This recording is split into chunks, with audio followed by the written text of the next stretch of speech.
Assalamualaikum warahmatullahi wabarakatuh.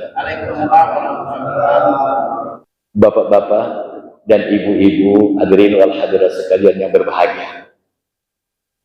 Tentunya kita tidak lupa mengucapkan puji dan syukur kehadrat Allah Subhanahu wa taala yang sampai pada malam hari ini Allah masih mengizinkan kita untuk menghirup udara yang diciptakannya. Besok kita tidak tahu apakah udara yang diciptakan Allah itu masih diizinkannya untuk kita hirup. Dan kita tidak ada satupun yang tahu besok kita masih boleh di atas bumi ini. Apakah besok malam kita sudah masuk ke dalam bumi? Mudah-mudahan atalallahu a'marana. Semoga Allah memanjangkan umur kita, karena kita sadar sesadar-sadarnya bahwa belum cukup modal kita untuk kembali. Belum cukup modal kita untuk kembali. Modal itu adalah ketakwaan. Wa tazawwadu fa inna khairaz zadi taqwa. Carilah bekalmu untuk akhirat itu. Sebaik-baik modal itu, bekal itu adalah takwa. Apakah kita sudah masuk di dalamnya? Saya rasa Pak Adnan, satu pun kita tidak ada yang berani mengatakan bahwa kita orang bertakwa. Boleh saja masjid kita namanya masjid takwa, boleh saja masjid kita nurut takwa, atau kalimat-kalimat yang lain yang merupakan kalimat daripada takwa. Tapi apakah kita sudah termasuk? Mudah-mudahan. Allahumma rzuqna tuqa. Ya Allah, jadikanlah kami orang yang bertakwa. Warzuqna ridha, jadikanlah kami ya Allah orang yang engkau ridhoi. Warzuqna syafa'atal kubra, berikan kami rezeki mendapat syafaat dari Nabi-Mu ya Allah, syafaat yang besar, amin ya rabbal alamin. Bapak Ibu sekalian yang saya muliakan, tentu selawat dan salam kepada junjungan kita Nabi Muhammad sallallahu alaihi wasallam. Allahumma shalli ala sayyidina Muhammad wa ala ali sayyidina Muhammad. Mudah-mudahan kita semua dapat melaksanakan apa yang diajarkannya, apa yang diperintahkannya, dan meninggalkan apa yang dilarangnya.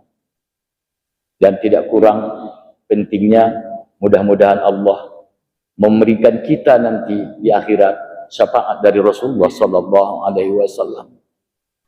Baik Bapak Ibu sekalian,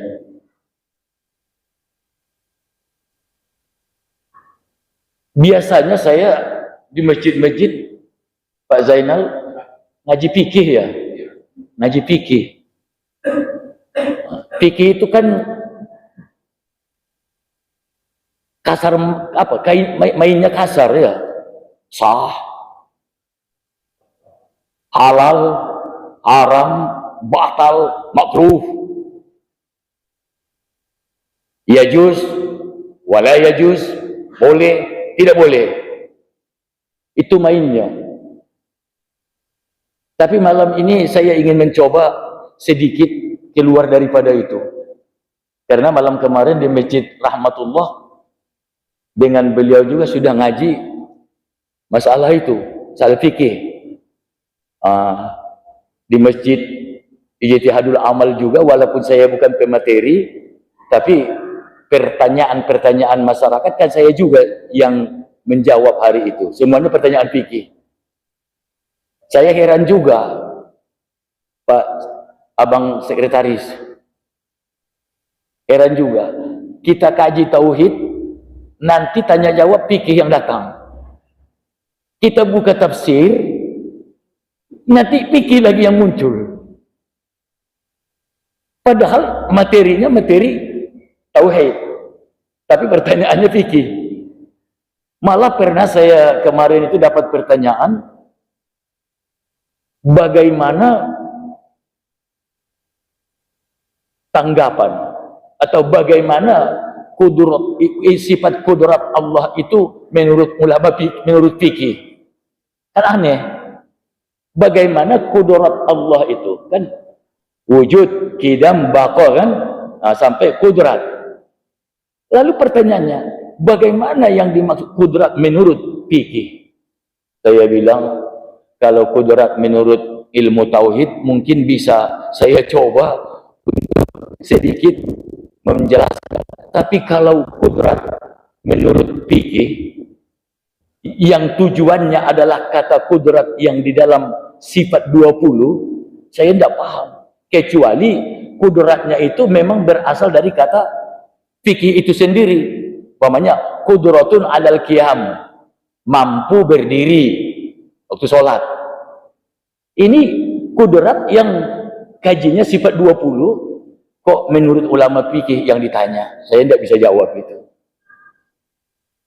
Jadi malam ini kita ngaji, kita semualah, terutama saya sendiri, tentu kita ingin bermuhasabah, ingin mengintrospeksi diri, ingin menilai diri sendiri.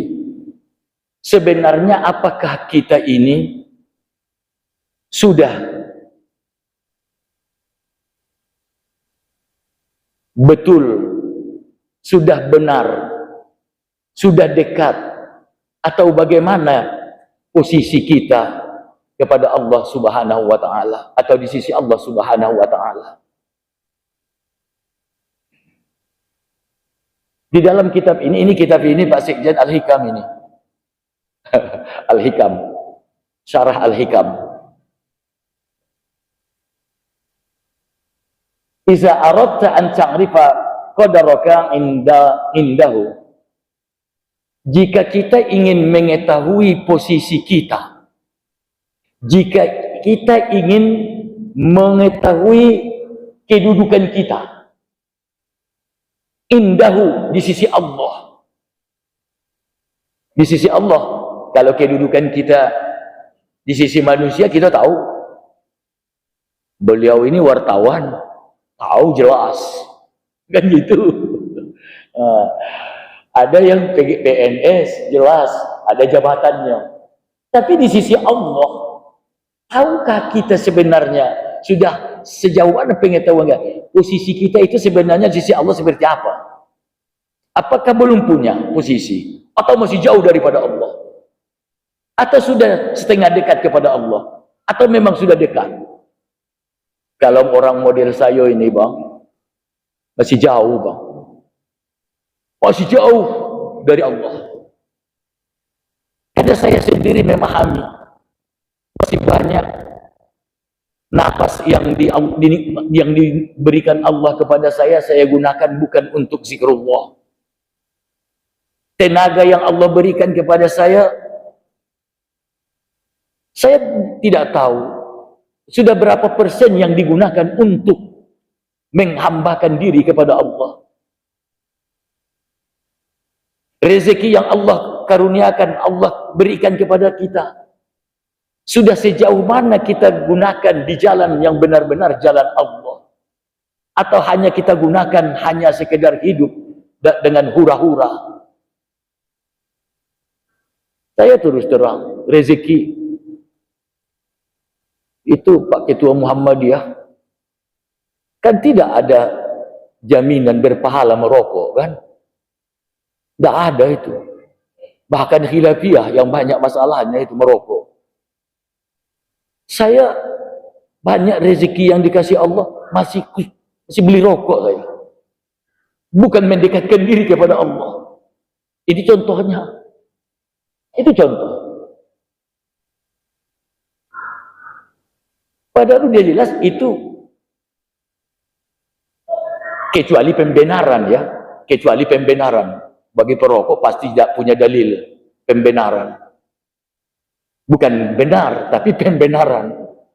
Zaman sekarang kan itu yang laku. Walaupun salah, kalau ada pembenaran bisa jadi benar jadinya. Iya kan? Iya. Makanya tadi kita baca doa di awal tadi, Allahumma arinal haqqo haqqo warzuqna tiba'ah. Ya Allah, berikan kami, ya Allah, perlihatkan bagi kami yang benar itu tetap benar ya Allah, dan berikan kami kemampuan untuk mengikuti kebenaran itu ya Allah. Wa arinal batila batila warzuqna jatinabah. Ya Allah, berikan kami, perlihatkan kepada kami Yang batil itu tetap batil. Dan berikan kami kemampuan untuk bisa menjauhinya, ya Allah. Walaupun kita tahu itu benar. Kalau kita tidak mampu mengatakan itu benar, berarti kita kan belum benar juga. Agak sulit kadang-kadang memang. Dalilnya ada. Qulil haqqo walau kana murran. Katakan yang benar itu walaupun pahit, katanya. Yang benar itu tidak pahit. Yang benar itu pasti manis. Cuma proses menyampaikannya yang pahit. Kadang-kadang orang tersinggung. Kalau kita mengatakan kebenaran, kadang orang tersinggung. Itunya yang pahit. Kadang ayah kita yang salah. Kan sulit kita memberikan nasihatnya. Padahal kebenaran itu sebenarnya manis. Tidak ada kebenaran yang pahit. Proses menyampaikannya itu, cara menyampaikannya itu yang berat. Kalau yang benar itu pasti manis. Caranya itu yang sulit. Baik, kembali kepada kaji kita tadi. Iza aradta an ta'rifa qadaraka indahu. Kalau engkau ingin tahu bagaimana posisimu, kedudukanmu, atau bagaimana engkau kedekatanmu kepada Allah, fanzur bimaza yukimuka. Panzur, maka lihatlah, perhatikanlah, bima yukimuka, apa yang kau buat.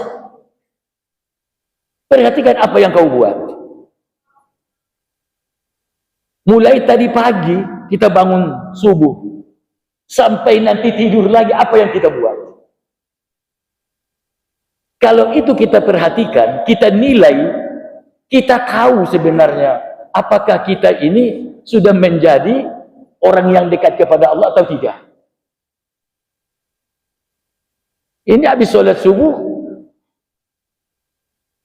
selesai, ya kan? Pergi kita kemana-mana, nanti zuhur. Kalau cuma waktu-waktu itu saja kita ibadah, berapa menit lah dalam 5 kali sholat itu? Kalau 10 kali, kalau 10 menit sekali sholat, ya baru 50 menit. Sedangkan satu malam, satu hari, 12 jam. Apalagi satu malam 24 jam. Waktu yang sisanya itu kemana kita gunakan? Kadang kita baru sholat 5 waktu, kita dapat lakukan, kita udah merasa kitalah yang paling dekat kepada Allah. Iya, maghrib yo, Isya ya, subuh alhamdulillah, zuhur tak pernah tinggal, asar jamaah.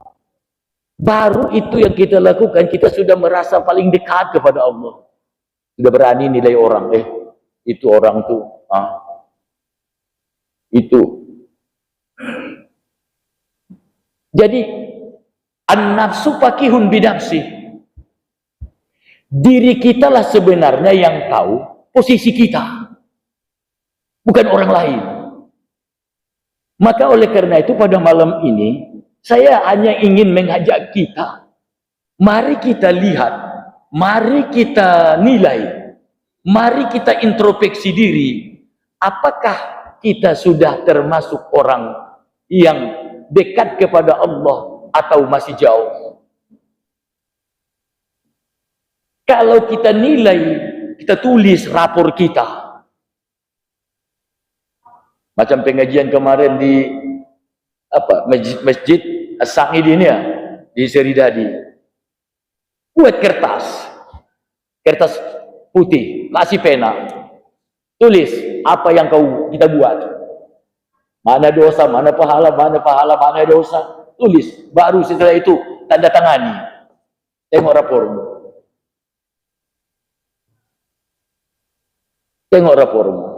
Ini kadang kita, ini mohon maaf, kita mengasih rapor orang. Kita memberikan rapor orang. Sampai nilai rata-ratanya pun kita buat. Tapi rapor kita, itu kepala sekolah, pengawas, rajin kita ngasih nilai orang. Tapi nilai kita di sisi Allah belum pernah kita tulis. Kita catat ibadah kita itu. Kira-kira naik kelasnya kita apa tidak? Merah apa bagaimana nilai kita itu? Kalau waktu sekolah dulu kan ada nilai merah. Nah, kalau 4 itu tintanya merah. Saya masih ingat waktu saya SD dulu. Ya, merah itu tintanya itu sengaja tinta merah. Nah, jadi kita coba dulu. Kita masing-masing. Kita buat rapor kita. Dengan setelah kita siapkan rapor kita itu kita baca.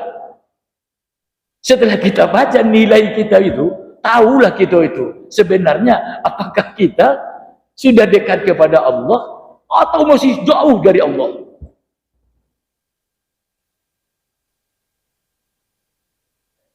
Bapak Ibu sekalian yang saya muliakan. Wa in aradta ay ta'lama manzilata indallahi falyanzur kaifa manzilatallahi ta'ala min qalbi. Kalau kita ingin manzilah, kita ingin tahu posisi tadi di sisi Allah, maka lihatlah posisi Allah di hatimu. Kalau kita ingin tahu apakah kita sudah dekat kepada Allah atau tidak, maka lihatlah posisi Allah sudah dekatkah di hati kita atau tidak. Apakah sudah semua ibadah yang kita lakukan, semua aktivitas kita, semuanya sudah niat ibadah? Kita nilai. Maka itulah yang menetapkan nilai kita. Kalau Allah sudah dekat di hati kita, berarti kita, kalau dalam rapor kita tadi, dekat di hati kita, berarti kita pun sudah dekat pada Allah. Oleh karena itu, kita sendirilah yang memahaminya itu. Tidak usah kita tunggu rapor dari orang lain. Kita yang menilai rapor kita. Kita yang membuat nilai kita. Qala al-Fudail bin Iyad radhiyallahu ta'ala,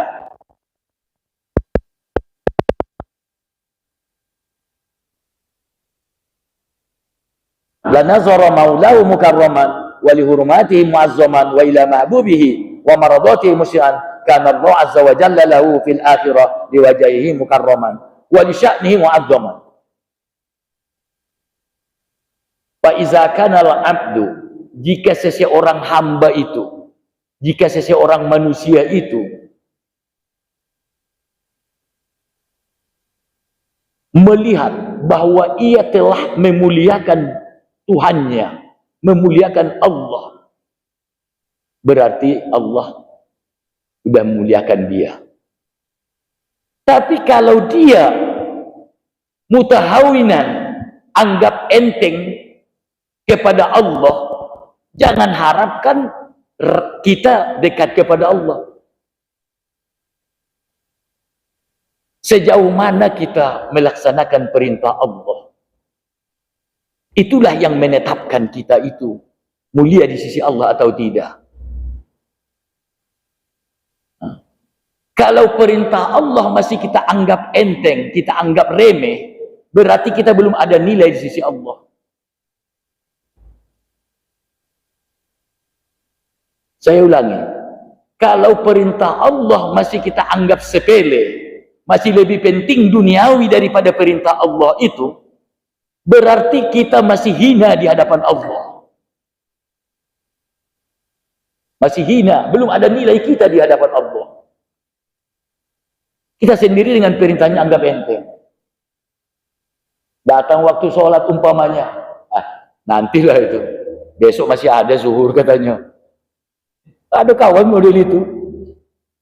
Datang sholat zuhur kan, azan dari Al-Muttaqidin umpamanya.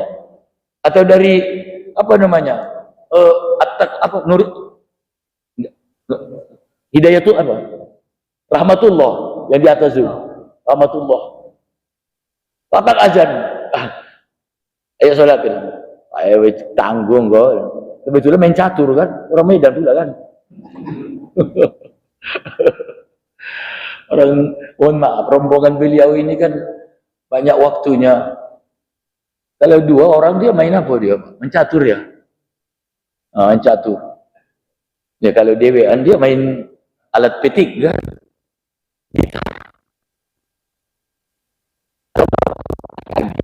Satu lagu lagi katanya kan. Tanggung satu lagu lagi. Berarti dia sudah mutahawinan. Anggap enteng kepada perintah Allah. Kalau dia sendiri sudah anggap enteng kepada perintah Allah, bagaimana ia bisa jadi mulia di sisi Allah? Tidak mungkin. Tidak mungkin jadi mulia di sisi Allah. Dengan perintah Allah saja dia cuek. Ya.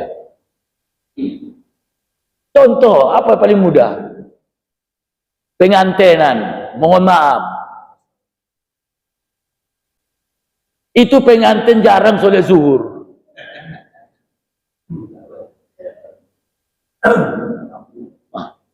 Kita jujur aja lah.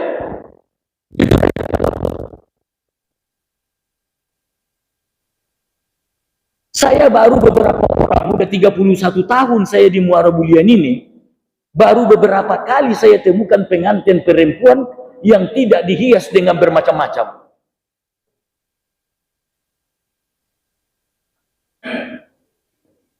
Netes air mata saya. Nangis, netes air mata saya. Kenapa? Terharu melihat seorang gadis. Kenapa? Saya tanya dia. Kebetulan saya kenal dia. Kalau gini-gini Pak, nanti saudara zuhur saya terganggu Pak, katanya. Ya Allah, netes air mata saya.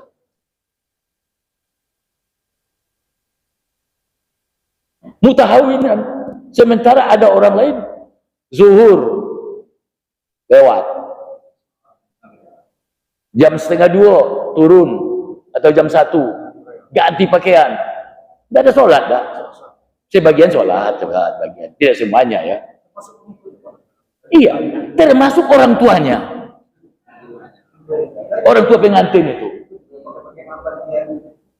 termasuk orang tuanya, orang tua pengantin itu. Coba kita pikir. Berarti sudah lebih penting itu daripada menghadap Allah. Daripada memenuhi panggilan Allah. Masih berani kita mengatakan kita orang yang bertakwa. Padahal sudah mutahawinan. Sudah anggap enteng kepada perintah Allah. Malah ada itu yang berfatwa di Muara Bulian ini. Ini biar didengar orang provinsi. Yang catat fatwa semua kan. Ada yang mengatakan, ya ini kan darurat. Darurat apa? Darurat sipil? Darurat militer? Darurat apa tuh? Cuma karena takut sayang apanya be. Iya. Dan tamu pun betul. Mayyu'min man kana yu'minu billahi wal yaumil akhir falyukrim dhaifahu. Siapa yang beriman kepada Allah dan hari akhirat, maka hendaklah dia muliakan tamu. Kalaupun kita sholat zuhur, waktu zuhur itu kebetulan ada yang datang tidak sempat bersalaman. Kalau kita untuk melaksanakan perintah Allah, berarti kita kan bukan karena tidak menghormati tamu. Bukan. Karena memang memenuhi panggilan Allah. Macam mana mendapatkan keluarga sakinah mawaddah warahmah salat tidak? Dari mana ceritanya itu? Sakinah mawaddah warahmah. Salat tidak. Dia Islam. Kalau dia non-Islam terserah, lain cerita ya. Kita bukan cerita itu. Itu yang Islam. Sakinah mawaddah warahmah itu munculnya dari apa? Iman. Kalau lakinya pemabuk, sebagus apapun bininya, sealim apapun bininya, dia tidak bisa ngajak lakinya berunding kalau lakinya pemabuk. Pemabuk, makanya dilarang agama. Sama dengan kita di RT, Pak RW. Kalau ada pemabuk, tidak usah ditunggu rapat RT. Tidak akan muncul ide yang benar dari dia itu. Tidak akan muncul ide yang baik. Tidak. Emosinya dia yang buatnya itu. Iya, emosi. Bukan rasionya yang keluar. Tidak rasional. Karena dia emosional. Itu yang keluar dari pemabuk. Penjudi. Sekarang judi tidak jelas lagi. Iya kan? Pemerintah sendiri kewalahan menghadapinya. Sebenarnya karena tidak tegas saja itu. Stop apanya? Apa namanya? Aplikasinya yang berkaitan dengan aplikasi selesai cerita. Tapi siapa yang berani? Itu kan karena ada apanya? Aplikasi dan ada apanya? Iya. Kalau tidak ada mana lah. Ini sekarang Pak, di kamar-kamar sudah penjudi sebanyak. Kita tidak perlu nunggu orang. Kalau zaman kita dulu kecil, kalau main judi, kalau satu orang tidak bisa Pak. Siapa kawan? Tidak ada lawan kan? Sekarang kan main dewe dia di kamarnya. Main judi itu. Aku tengok di sana, ya apa namanya, di pusat cerita, sulit menghadapi. Apa sulitnya? Stop apa itu, selesai itu. Matikan aplikasinya itu, selesai. Selesai. Ibarat listrik, kalau takut kena setrum, matikan meteran, selesai cerita. Ya, bukan provokator. Saya ngomong yang benar.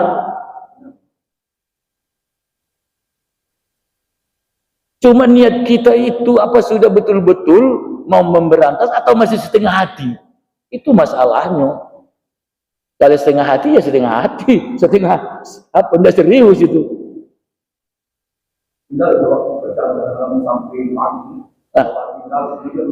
Angka perceraian sekarang di daerah-daerah lain itu sangat tinggi. Kenapa? Karena tidak ada lagi keakuran antara suami istri karena si suami terus main judi.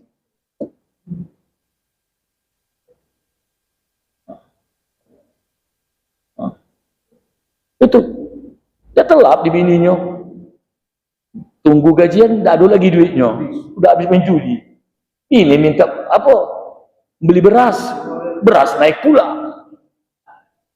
Cabai naik pula. Iya kan?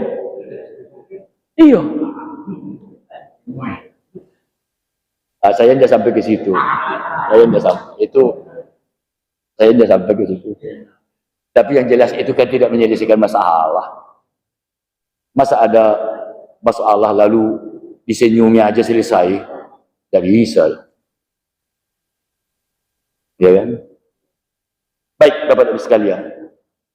Fa in kana al-'abdu nazara maulahu mukarraman wa li hurumatihi mu'azzaman wa ila mahbubihi wa maradatihi musliman. Untuk mendapatkan cinta Allah dan keridhaan Allah dia segera kana Allah azza wa jalla lahu fil akhirah bi wajhi mukarraman, maka Allah pun akan mendekatkan diri kepada dia. Kalau perintah Allah dia anggap apa? Syiar-syiar agama Allah tidak diagungkannya, malah dianggap diremehkannya. Ya mohon maaf. Saya tidak ada bermaksud apa-apa. Cuma saya ini pribadi ya. Ini kan lagi viral, lagi hebat masalah fatwa Majelis Ulama ini yang di Bangka Belitung. Masalah salam lintas agama. Ya, saya di Batanghari ketua FKUB, Forum Kerukunan Umat Beragama. Saya ketuanya di Batanghari. Tapi walaupun saya ketua FKUB, saya tidak berani mengatakan bahwa salam itu bukan masalah agama. Salam itu agama loh. Salam itu syariat.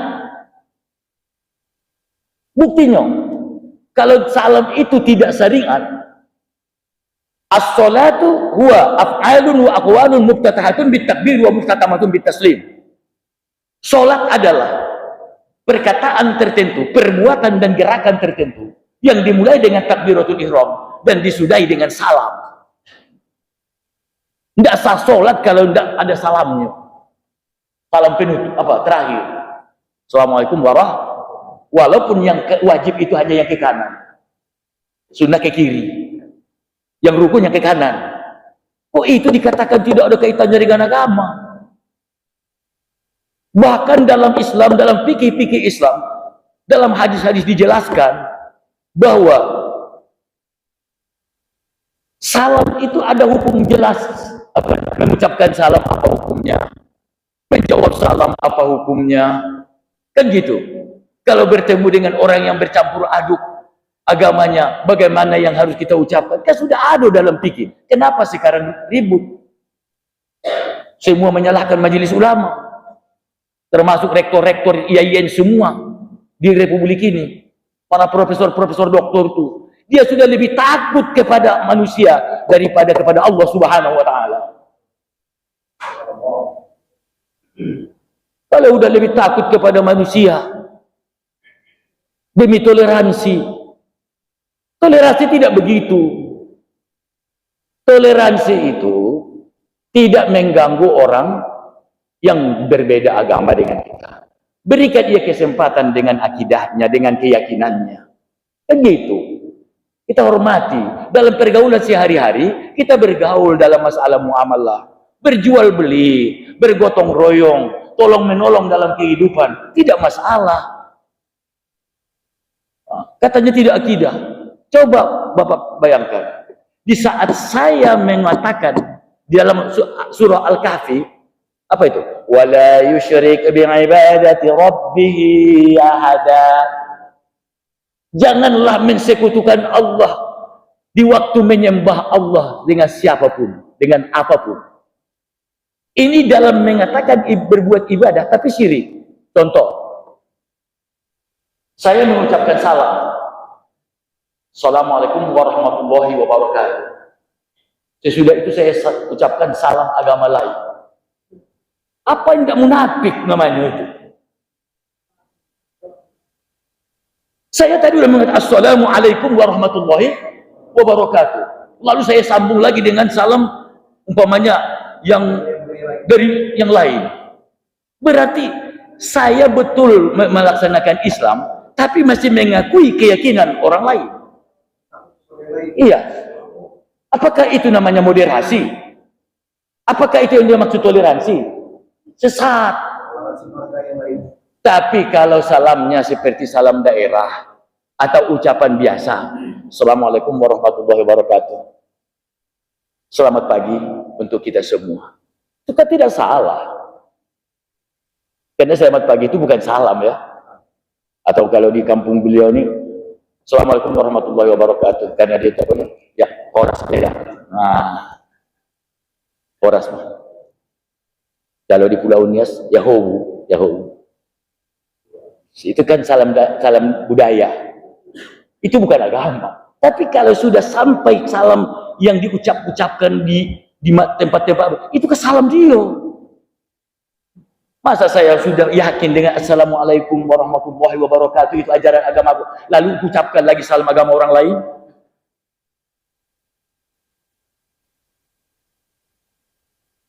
Saya hargai salam itu. Saya tidak menyalahkan mereka yang mengundang. Memang itu salam dia. Tapi saya jangan harapkan mengucapkan itu, karena bertentangan dengan akidah agamaku. Ucapkan kata yang lain. Ribut sekarang. Tengok dia po. Wakil presiden pun saya tengok tidak ada berikan komentar, padahal dia yang membuka apa itu acara itu di Bangka Belitung. Padahal dulu ketua komisi fatwa Majelis Ulama Nasional itu.